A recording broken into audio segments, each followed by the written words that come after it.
नमस्कार दोस्तों, खबर को ज़्यादा से ज़्यादा शेयर करें। नाम है इसका मेरी आवाज़ सुनो, इस कार्यक्रम का। और दूसरी बात यह है कि आपने कहा कि कहाँ जींद में होगा एकलव्य स्टेडियम। तीसरी बात ये कि ये राजनीति से ऊपर उठ के कार्यक्रम। अब मैं आपको ये नहीं कहता कि गैर राजनीतिक, मैं ये कह रहा हूँ कि राजनीति से ऊपर उठ के कार्यक्रम है। और उसमें जिन लोगों से हम अपेक्षा करते हैं कि ये आएंगे वो गैर राजनीतिक लोग हैं। जैसे मैंने बताया देवेंद्र शर्मा जो किसान के लिए आजकल बहुत बढ़िया लिखते हैं। इसी तरह एक मिस्टर घुमन है जो x vice chancellor agriculture university Ludhiana के। इसी प्रकार से जो किसान यूनियन का एक युद्धवीर सिंह जो ये क्या संयुक्त किसान मोर्चा का स्पोक्स पर्सन था और उसकी बड़े सुलझी हुई बात वो जो करता है, उनको भी हमने आमंत्रित किया है। इसी प्रकार से हमने हमारे जनरल वत्स हैं जो राज्यसभा के सदस्य हैं, उनको भी हमने आमंत्रित किया है। और एक चंद्रशेखर आज़ाद, क्योंकि आज के दिन वो दलित की आवाज़ को ऊपर उठाते हुए आगे बढ़ रहे हैं और उनका बड़ा महत्व है। मैंने जैसे कहा कि सामाजिक दृष्टि से दलित को एक लंबी छलांग लगाने का, ताकि वो सामाजिक रूप से समाज के बराबर खड़ा होके उसको एक बहुत बड़ी संतुष्टि मिले, जो हमारे संविधान में भी की उम्मीद थी। चाहे डायरेक्टिव प्रिंसिपल थे और चाहे डॉक्टर भीमराव अंबेडकर की सोच थी कि सामाजिक रूप से हम एक समाज की संरचना करें, ये था। और इसी प्रकार से हमने कुछ और भी साथी हैं जिनको आमंत्रित किया है। और उसमें सोमपाल शास्त्री जी का नाम आपने सुना होगा, जो पूर्व एग्रीकल्चर मिनिस्टर रहे हैं। मेरे ख्याल में वो अटल बिहारी वाजपेयी जी के समय में शायद रहे हैं। वो बहुत अच्छे अर्थशास्त्री भी। तो ऐसे लोगों को हमने आमंत्रित किया है।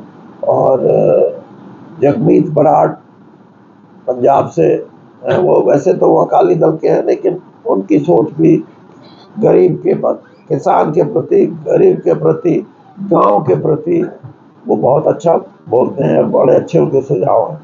तो ये है, जैसे आपने कहा उद्देश्य क्या है, उद्देश्य साफ ये है कि बदलते हुए परिप्रेक्ष्य में, मैं आपको एग्जांपल देता हूँ कि 1991 में आर्थिक सुधारों का युग शुरू हुआ। नरसिम्हा राव जी प्रधानमंत्री थे और मनमोहन सिंह जी उनके एक साथी सलाहकार और बहुत बड़े अर्थशास्त्री भी। और अब 32-33 साल हो गए, हमारी अर्थव्यवस्था में बहुत बड़ा चढ़ाव आया है। और चढ़ाव ये है कि आज आर्थिक रूप से दिल्ली में सरकार ये कहती है कि 5वीं बड़ी आर्थिक शक्ति बन गए हैं और हो सकता है अगले 2 साल में हम 3री बड़ी आर्थिक शक्ति बन जाए। लेकिन वो जो आर्थिक सुधारों का युग है जो 30-32 साल हो गए, उसमें गरीब को और किसान को उसका हिस्सा नहीं मिला जो मिलना चाहिए था। ये भी एक हमारा सबसे बड़ा सवाल है कि भाई इस देश में करोड़पति सिर्फ ट्रेड वाले ही होंगे, उद्योगपति ही होंगे, या कोई साधारण व्यक्ति भी सामाजिक रूप से अपने आप को ये संतुष्टि पाएगा कि नहीं मेरे लिए भी अब मैं भी आर्थिक रूप से सबल हूँ। ये है 50 साल की राजनीति में आपके साथ साथ जनता को भी एक तीस है। आपको मुख्यमंत्री बनने का मौका नहीं मिला, लेकिन जनता ने आपका हमेशा समर्थन किया। तो क्या 2024 में एक बार फिर चौधरी वीरेंद्र सिंह की सेल लड़ाई लड़ी? देखो, मैं आपको सही तौर पे ये बताऊं कि मैं कुछ ऐसे एलिमेंट को जिससे कि लोगों की उम्मीद जगे कि ये आदमी ऐसे उतरे हैं मैदान में, राजनीति के मैदान में, जो राजनीति को एक नई सोच, नई दिशा और स्वस्थ राजनीति के लिए, माफ करना आपको भी मैं जवाब दे रहा हूँ, 1977 में भी ये समय आया था जब कांग्रेस के खिलाफ एक माहौल बना और जनता पार्टी के रूप में नए लोग बहुत आए, लेकिन मैं नाम नहीं लेता, मेरे को सबका पता है। 77 में मैं भी एमएलए था और वो भी एमएलए थे। उनके लक्षण देख के, लक्षण देख के मुझे भी खुद शर्म आती थी कि जिस उम्मीद से जनता ने इनको बनाया है, मैदान में उतारा है, एक बड़ी सोच के साथ के कांग्रेस को रिप्लेस करके ये क्या करेंगे, लेकिन लोगों की उम्मीदें पूरी नहीं हुई और इसीलिए 2 साल में वो पार्टी टूट गई। तो इसलिए मैं ये कहना चाहता हूँ कि एक प्रयास है, मेरा प्रयास अब वो नहीं है जो आप कह रहे हो। मेरा प्रयास ये है कि मैं कम से कम एक व्यवस्था में एक ऐसे आदमी खड़े करके जाए जिसमें ये भाई वीरेंद्र सिंह को तो मौका नहीं मिला, लेकिन इस आदमी ठीक तार दिए। ये और लेकर के आइए, आप कहाँ तक देख रहे कितना बदलाव आएगा? अब देखने के लिए तो मैं कर ही रहा हूँ। क्या अपेक्षा है? मेरे हिसाब से तो टोटल बदलाव, अब आप उसको पॉलिटिकल बदलाव कह दोगे, ये नहीं है मेरा। मैं मेरी एक एक बात को अगर आप समझो तो मैं ये कह रहा हूं कि जो प्रयोग और जो समाधान इन समस्याओं के लिए हुए हैं, जो आजादी से पहले भी थी, आज भी खड़ी है, उनके रूप तो बदल गए। ये नहीं है मैं कहता कि वो बिल्कुल यूं की हों, लेकिन नए समाधान की जरूरत है। और खुद प्रधानमंत्री जी ने अभी 15 अगस्त को, इस 15 अगस्त को नहीं, पिछली 15 अगस्त को ये कहा था कि जय जवान जय किसान का नारा लाल बहादुर शास्त्री जी ने दिया था और 1996 में अटल बिहारी वाजपेयी जी ने उसमें ऐड कर दिया जय विज्ञान। और खुद प्रधानमंत्री नरेंद्र मोदी जी कहते हैं अब मैं चौथी चीज ऐड कर रहा हूँ, जय अनुसंधान। मेरे को भी और आपको भी लगेगा कि अनुसंधान का मतलब ये है कोई आईटी का, इंफॉर्मेशन टेक्नोलॉजी का, कोई साइंस का, कोई इस तरह का, या कोई मेडिसिन का। लेकिन सोशल साइंसेज के माध्यम से जो ये समस्याएं हैं, इनका क्या समाधान हो, ये एक हमारी कोशिश है कि हम लोगों में इस बात को प्रसारित करें। और इसी से जो आपने बदलाव की बात की ना, इससे बहुत बड़ा बदलाव आ सकता है। इंडिया गठबंधन को लेके क्या कहना चाहोगे? कुछ कह रहे हैं कि गठबंधन गठबंधन है। फिर आप एनडीए का भी पूछ लेना, दोनों पूछना, कभी इंडिया की बात करो। नहीं मैं दोनों बताऊंगा। मैं किसी से ना मैं किसी की मदद करता, ना मैं किसी का विरोध करता। इंडिया का जो शब्द है उसमें जो गठबंधन है, उसमें सीधी बात यह है, अगर गठबंधन वालों की नीयत ठीक रही तो बहुत मजेदार मुकाबले होंगे। अब इससे मजेदार से आगे मत करो। और अगर उनकी नीयत खराब हुई तो फिर वही होगा जो 77 में हुआ। दूसरी बात आप पूछो, एनडीए बताओ। आप, मैं बताता हूँ ना, इनका भी जवाब हो जाएगा आपका भी। एनडीए को भी ये लगने लगा है बीजेपी को कि हमारे को भी अपना जो पुराना एनडीए का एक गठबंधन था उसको दोबारा से रिवाइव करने की जरूरत है। वो इसीलिए है कि इंडिया गठबंधन सामने आया। तो बाकी तो राजनीति है, इसमें कोई चीज डेफिनेट नहीं होती। हर रोज आंकड़े भी बदलते हैं, तराजू का भार भी ऊपर नीचे होता है। तो आप मेरे से पूछते रहना, मैं आपको बताता हूँ। तो क्या लगता है, जिस तरह से गठबंधन होने जा रहा है तो उससे बीजेपी डरी हुई है, जिस तरह से अभी आपने कह भी दिया। आप डरा हुआ शब्द नहीं मैं कह रहा, मैंने स्पष्ट तौर पे ये कहा है कि भारतीय जनता पार्टी को भी एनडीए जो उनका पुराना साथियों का गठबंधन है उसको मजबूती देने की बात उनमें आई है और उन्होंने कोशिश की। दादरी में आज बीजेपी की रैली हुई, उसमें दोबारा मिलकर एक साथ 10 सीटों पर चुनाव लड़ने की बात उन्होंने कही है। पता नहीं मेरे को तो, खैर वो तो देखो बात ये है कि मैं तो इस बारे में ज्यादा बोलने का क्या है। मैं कहता हूँ कि ये गठबंधन बीजेपी के लिए जरूरी नहीं है। बीजेपी अपने आप में सक्षम है, वो 10 सीट जब लोकसभा की जीत सकती है, और उसमें भी एक सीट ऐसी है रोहतक की जो 10-12 लाख से जीती, बाकी कोई 3 लाख से, कोई 3.5 लाख, कोई 5.5 लाख से। तो ऐसी पार्टी किसी दूसरे पे यानी क्यों करेगी? नहीं, एक मिनट सुनो, ये 2 भागों में इसको बांटो आप। आज इंडिया गठबंधन का मेन जो थ्रस्ट है वो है 2024 का पार्लियामेंट का इलेक्शन। उसमें मुझे लगता है कि किसी को कोई ज़्यादा तकलीफ नहीं होनी। इवन मैं ये कहता हूँ कि भारतीय जनता पार्टी भी ये कहती है कि हम 10 की 10 सीटें लड़ेंगे, कांग्रेस भी ये कहती है हम 10 की 10 सीटें लड़ेंगे।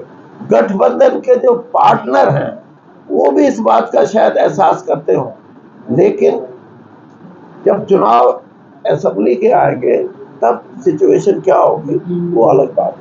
आम आदमी पार्टी ने भी तो उंगली उठाई है, तो आम आदमी पार्टी ने उंगली उठाई है क्योंकि 2014 में 2019 में तो कांग्रेस 10 की 10 सीट 19 में आ रही, 14 में 2 सीटें आई क्योंकि वो दूसरों पर आरोप लगा रही। 2 कहाँ, एक ही आई थी। 2014 में 9 सीट आई थी बीजेपी की, 2019 में 10 आई थी। बीजेपी की नहीं आई, कांग्रेस बीजेपी की, एक मिनट, बीजेपी की 7 सीट आई थी और 1 सीट आई थी इसकी चौटाला की, और एक सीट आई थी कांग्रेस की, एक और 3 सीटें गई थी 7। और वो जो 2 सीटें गई हैं बीजेपी के गठबंधन वाली, भजन लाल जी के नाम से जो पार्टी थी, उस पार्टी की 2 सीटें आ रही थी। अंतिम सवाल आपसे, अंतिम क्यों? आप कितने ऐसे नहीं है। एक सवाल पर आता चीन की तरफ कि हम बदलाव लेकर के आ रहे हैं, और जब उनका बदलाव उस वक्त पर आ जाता तो कहीं न कहीं किसान कमेरे के बाद वहीं मरकर रह जाती है। 3 उदाहरण आपको देने वाला हूँ, जेडीपी पार्टी के साथ छोड़ो उसको, आप उस पर जवाब नहीं दे पा रहे हैं, तो इसके साथ में मैंने जवाब ले, ये किसने कह दिया? किसने कह दिया आपको? मैं ये कह रहा हूँ कि मेरे से थोड़ा सा एक स्टेप बाय स्टेप। अभी अभय जी भी परिवर्तन यात्रा निकाल रहे हैं और अभय जी भी इसी तरह से अलग अलग गुटों से अलग नेताओं को बुला रहे हैं कि अब आओ और चौधरी जननायक देवलाल जी की विचारधारा के ऊपर हम काम करते हैं, परिवर्तन लेकर के आएंगे। उसी तरह आप भी 2 अक्टूबर को ऐसे ही अलग अलग ब्लॉक नेताओं को बुला रहे कि हम परिवर्तन लेकर आएंगे। वास्तव में परिवर्तन आएगा ही कैसे? अब ये कोई जरूरी नहीं है कि वास्तविक तौर पे क्या आएगा, ये हर आदमी का अपने अपने दृष्टिकोण से प्रयास है, लेकिन मेरा प्रयास राजनीति से थोड़ा सा हटके ये है कि कुछ ऐसे समाधान जो जिनको अनुसंधान, सामाजिक अनुसंधान, पॉलिटिकल और सोशल साइंसेस के थ्रू, और इवन आई वुड से कि इकोनॉमिक्स के थ्रू जो आ सकते हैं, वो समाधानों की जरूरत है, जिससे कि जो कमाई करने वाला है, आपको आपका पेट भरता है, इस देश का नहीं दुनिया का भरता है किसान, उसके लिए आज क्या है।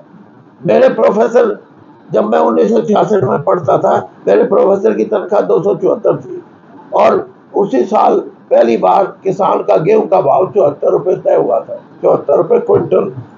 आज उसका भाव तो 2100 कितना है भाई? सही बताओ, अरे बताने तो खड़ा है, 2125 है।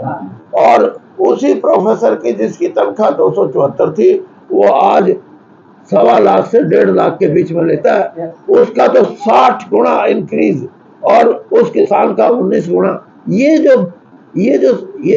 नहीं, मैं इसीलिए इकोनॉमिक्स की बात की कि मैं स्टील मिनिस्टर था, 44,000 रुपये टन इसका भाव था स्टील का, और एकदम 65,000 70,000 तक भी चला गया, किसी ने कोई शोर नहीं किया। और आपका टमाटर, आपका आलू महंगा हो गया, लुट गया। बहन जी बताओ, आपका भी रसोई का मामला बिगड़ गया, वो भी कहेगी हाँ भाई सब बर्बाद हो गए। अरे जिस आदमी को आज इसी व्यवस्था के लिए हमारे को देखना है, इसीलिए मैंने कहा कि जो आर्थिक सुधारों का युग था उसका लाभ ज्यादातर हमारे देश की इकोनॉमी तो बढ़ी है, लेकिन उसका लाभ किसान को और गरीब कमेरे को नहीं मिला। इसीलिए मैं कहता हूँ इकोनॉमिक रिफॉर्म्स पे let us have a review, देखें कि इसको कैसे हम गरीब तक पहुंचा सकते हैं। तो आपकी बात से क्या प्रयास लगा है कि आप बीजेपी पार्टी छोड़ सकते हो? उचाना हल्के के हर गांव हर घर से आप वाकिफ हो, पिछले 4 साल में आप उचाना का विकास किस तरह से देख रहे हैं? जो पिछले 4 साल से सरकार है, इस सरकार में 2019 के बाद आप अगली बात कर लो यार। जिस तरह से बात कर रहे हो लगातार, आप सरकार के खिलाफ बोल रहे हो, किसानों की आवाज उठाने की बात कर रहे हो, क्या आप बीजेपी पार्टी से छोड़ रहे हो? मैं आपको स्पष्ट बताता हूँ कि मैं अपने विचारों की अभिव्यक्ति, किसान की बात हो, गरीब की बात हो, मैं करूँगा। और कोई भी इस देश की पार्टी जो किसान की लड़ाई लड़ने की बात करता है, उसको अगर अनुशासनहीनता मानती है तो फिर मैं नहीं इस बात के लिए। और कोई किसी पार्टी की ये हिम्मत ही नहीं हो सकती कि किसान की बात करने वाले को कहोगे ये हमारी पार्टी के खिलाफ बात करता है। किसी गरीब की बात, पहलवानों की बात ये हमने करी। और मैं इसीलिए कहता हूँ कि कई बार मुझे ये आता है कि जो एंटी डिफेक्शन लॉ है उसमें भी कुछ सुधारों की जरूरत है, वरना आवाज़ को बंद करना प्रजातंत्र में ये अच्छा नहीं है। आप बाहर भी नहीं बोल सकते, अंदर नहीं बोल सकते अपने विचार। ठीक है, आपने वोट देनी चाहिए पार्टी के हिसाब से दे दो, लेकिन कम से कम भले आदमी अपनी बात तो बोलो कि मेरे मन में ये बात है, बाकी मैं पार्टी के साथ हूँ। तो है ये। चौधरी साहब, अगर चौटाला भी करे कि उचाना से सीएम का उम्मीदवार उतारे, अच्छी बात है। देखो ना, आप एक बात तो मेरे को क्रेडिट दो, एक बात मेरे को क्रेडिट दो कि इस 90 के 90 हलकों में उचाना का ही नाम आ रहा है, कुछ कहे मेरे। उचाना से परिवार का कोई सदस्य इलेक्शन लड़ेगा? उचाना से परिवार, आपके परिवार से आपका तो घर है, आपका तो घर है, क्या इलेक्शन वहां से लड़ेंगे आप? और क्या हटेंगे।